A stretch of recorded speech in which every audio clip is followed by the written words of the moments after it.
His footsteps quickened as he pushed through the morning crowd. Fingers clenched around a thin hardback like it might slip away. Pages were folded, margins marked, mind racing. Slow down, he told himself, but his chest thumped harder with every step. If what he had just read was true, then the way everyone else played the game was wrong. And if they were wrong, what did that make him for finally seeing it?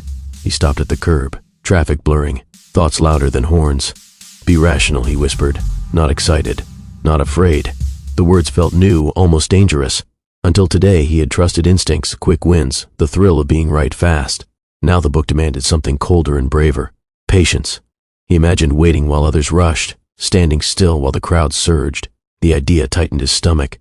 He hadn't been anyone special, just a curious kid who watched numbers behave like people, emotional and unpredictable. He studied faces when markets moved, noticed fear travel faster than facts. Why do they panic, he used to ask himself. Why do they celebrate so loudly before understanding? Questions piled up without answers, and that gap hurt. Curiosity without a compass felt like drifting. The book hadn't looked inviting. Dense sentences, no promises. He almost closed it after the first page. This won't help, he thought. It's too slow. But something held him there. A sentence landed and refused to leave. It said that success favored discipline over brilliance, that mistakes were born from emotion, not ignorance. He argued with the page. People don't wait, he muttered. They move. The page stared back, unbothered. As he kept reading, resistance softened into focus. The voice in his head grew sharper. If patience is power, he asked, why does it feel like weakness? He pictured himself doing nothing while opportunity screamed past. His palms sweated. Yet another line answered him, calmly, almost kindly. Waiting wasn't nothing. Waiting was choosing. He closed the book and breathed. The noise returned, but it felt distant now. Think in decades, he told himself. Protect your mind. He didn't know where this path led. He only knew that a door had opened, and behind it was a quieter, harder way to win. He stepped forward, slower than before, and didn't look back. The silence felt earned, heavy with resolve, as the city moved and his thinking finally settled inside him. He tested the ideas quietly, away from applause and opinion. Each morning, he sat with numbers spread before him, listening to his own reactions before trusting them. When excitement rose, he paused. When fear whispered, he waited. This is where mistakes begin, he told himself, tapping the margin of the book. Right here. The restraint felt unnatural, like holding breath underwater. But he learned to stay there longer each time. Friends talked fast, boasting about quick gains and clever moves. He nodded, smiled, said little. Inside, a debate raged. They're moving ahead, he thought. What if I'm falling behind? The book answered again, steady and uncompromising. Progress wasn't speed. Progress was direction. He repeated it until the words stopped shaking. Direction over speed, he whispered, and the anxiety eased. There were days he doubted everything, days when opportunities passed and regret clawed at him. You should have acted, a voice hissed. He imagined the alternative, life, busier, louder, praised for boldness. Then he imagined the cost, sleepless nights, reactive decisions, a mind hijacked by emotion. He closed his eyes. No, he said softly, I choose clarity. Each refusal strengthened him, even when nothing visible changed. He began to notice a shift, not in results, but in himself. The calm arrived first. The patience followed. He felt less pulled by headlines, less tempted by noise. When others argued, he observed. When markets swung, he measured. What's the value? He asked. What's the risk? The questions grounded him. Answers came slowly, but they stayed.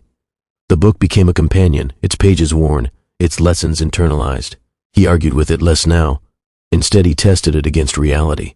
Time after time, emotion betrayed the impatient. Time after time, discipline protected the steady.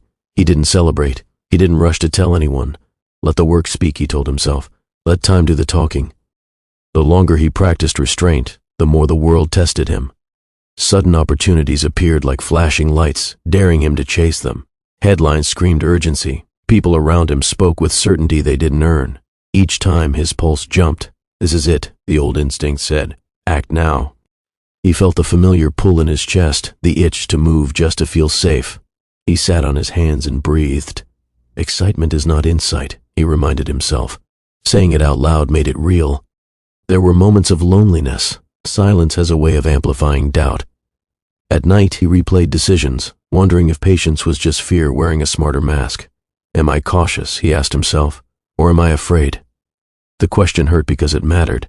He opened the book again, not to be reassured, but to be challenged. The words didn't comfort him. They demanded honesty. Fear avoided thinking. Patience required it. He began to see patterns others missed, not because he was smarter, but because he waited long enough to notice. He watched crowds rush in together and rush out together, driven by the same emotion, the same story. They're not stupid, he thought. They're human. That realization softened him. It also strengthened his resolve. If emotion was universal, discipline would always be rare. A quiet confidence replaced the noise. Decisions felt heavier, slower, deliberate. He learned to say no without explaining himself. When asked why he wasn't moving, he smiled. I am, he thought, just not where you can see. The absence of immediate results stopped bothering him. He measured progress by clarity, not applause. Then came the small confirmations, not headlines, not celebrations, just moments where restraint paid off and chaos punished impatience. He noted them privately. Remember this, he told himself. This is what waiting looks like. Each confirmation added weight. As years passed, the unknown man became internally unshakable. He no longer needed the book in his hands. Its voice lived in his thinking. When faced with pressure, he heard it clearly. Margin of safety, it whispered. Think long. Protect capital, financial, and mental. He trusted that voice now, even when it told him to do nothing. One morning he looked back and barely recognized the person he had been. The urgency was gone. The need to prove himself had faded. In its place stood a calm certainty. Nothing changed overnight, he reflected. But everything changed over time. He closed his eyes, steady and patient, knowing the world would notice eventually. And when it did, he would already be years ahead. He remembered the very first day he truly understood the book's lesson. Sitting at his small desk, pencil in hand, he had scribbled numbers, charts, and notes, trying to make sense of what patience and rational thinking really meant. His inner voice had been loud then, almost impatient. This is too slow. This won't work. But the book didn't rush him. It offered principles, not promises. And for the first time he realized success wasn't about being fast, it was about being right. The thought settled deep, making him shiver with both fear and excitement. Fear because he now understood how often people fail themselves. Excitement because he realized he had discovered a way to rise above that. He whispered to himself, so this is how the few get ahead, by thinking differently, not by moving faster. The idea reverberated in his chest, steady and insistent.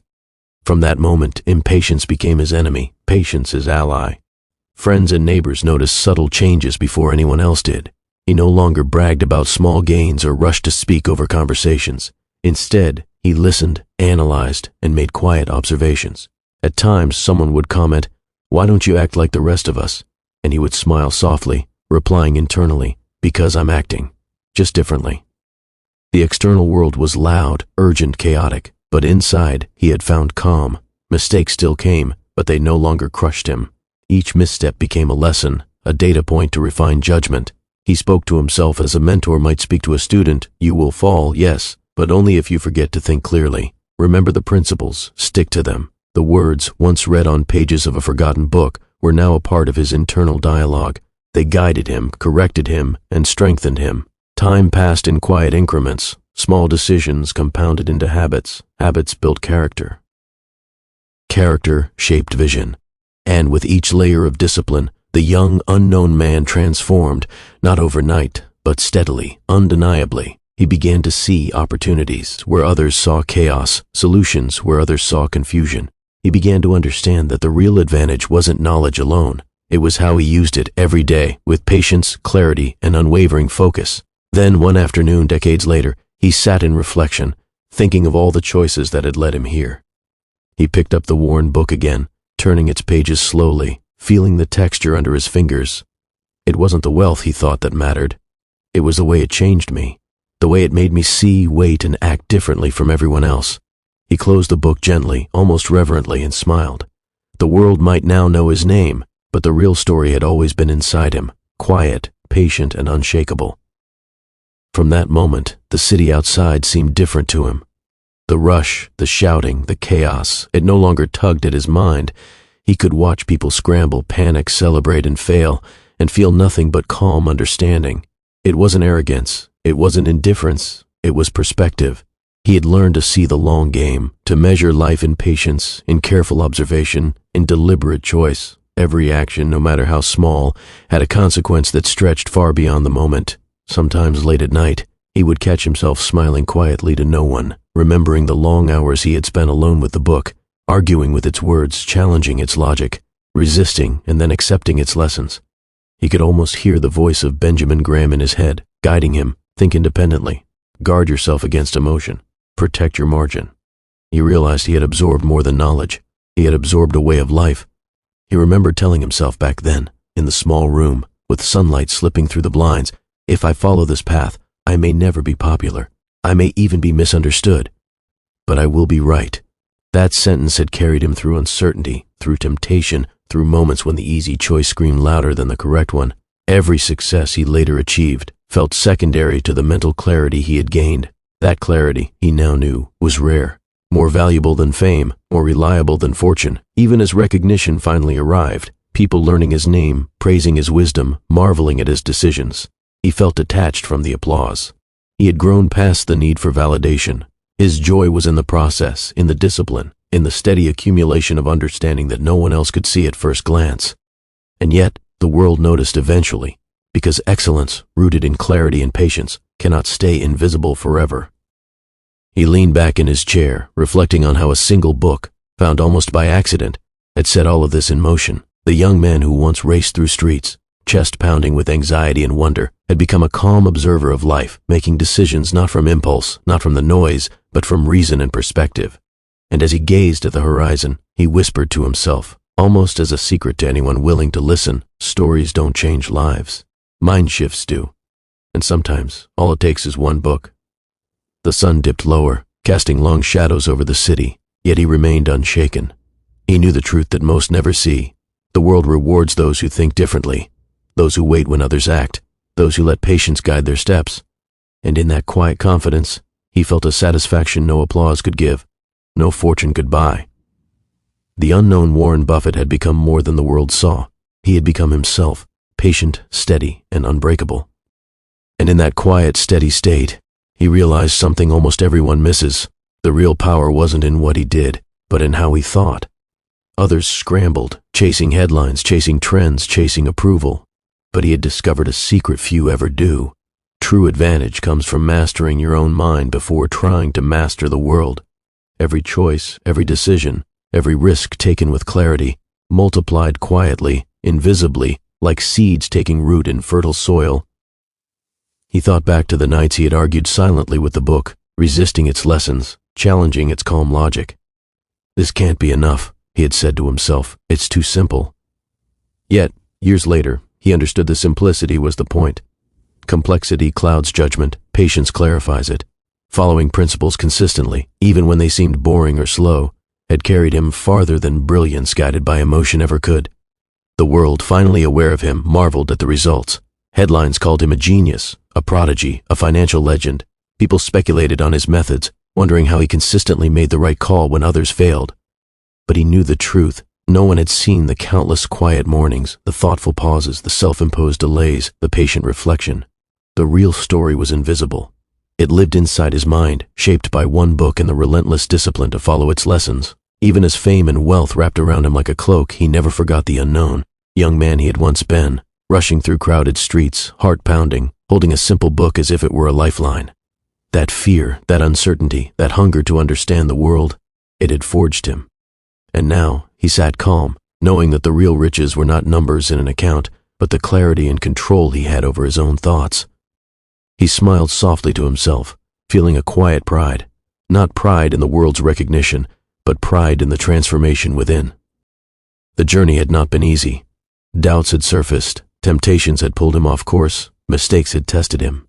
Yet, every challenge had been absorbed, analyzed, and learned from. In the end, the book hadn't just taught him investing. It had taught him to think, to wait, to observe, and to act with unwavering patience. And that mind shift had changed everything. Years later, when people asked him the secret behind his success, he rarely spoke of strategies, formulas, or clever tricks.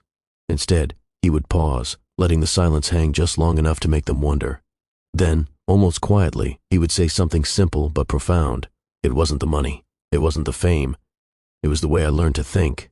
Those words carried weight because they were earned, lived, and tested in ways no book, headline, or lecture alone could teach. He thought back to the countless nights hunched over that worn hardback, arguing with it, resisting it, embracing it. He remembered the fear of standing apart from everyone else, of being misunderstood for acting slowly while others rushed headlong into excitement. They can't see it yet, he told himself then. I have to trust it anyway. That trust, cultivated in silence and patience, had become his superpower, invisible to the world but undeniable in its effect. Even when recognition arrived, even when the world finally knew his name, he didn't feel the thrill most expected. The satisfaction came from a deeper place, the realization that he had changed. The unknown young man who once panicked at uncertainty had become steady, deliberate, and unshakable. He had learned the rare skill of watching life unfold, responding with calm clarity, and letting principles, not impulse, guide him. And that, he knew, was what set him apart from everyone else. Looking back, he understood the truth that most never see. Success begins in the mind, long before it appears in the world. One book had shown him the path, but walking it required courage, discipline, and patience. The lessons were simple in theory but hard in practice. Most people never reach this place because they seek shortcuts, excitement, or quick rewards. He had learned to wait, to observe, to reflect, and to act only when the moment was right. And in that stillness, in that clarity, he finally smiled. Not at what he had achieved, but at who he had become. The unknown young man had evolved into someone far more than the world imagined, patient, disciplined, and steady. The journey had not been about fame, fortune, or recognition. It had been about mastery over his own mind. And in mastering that, he had unlocked the kind of life most people never even dream of. Stories don't change lives, mind shifts do. And sometimes, all it takes is one book,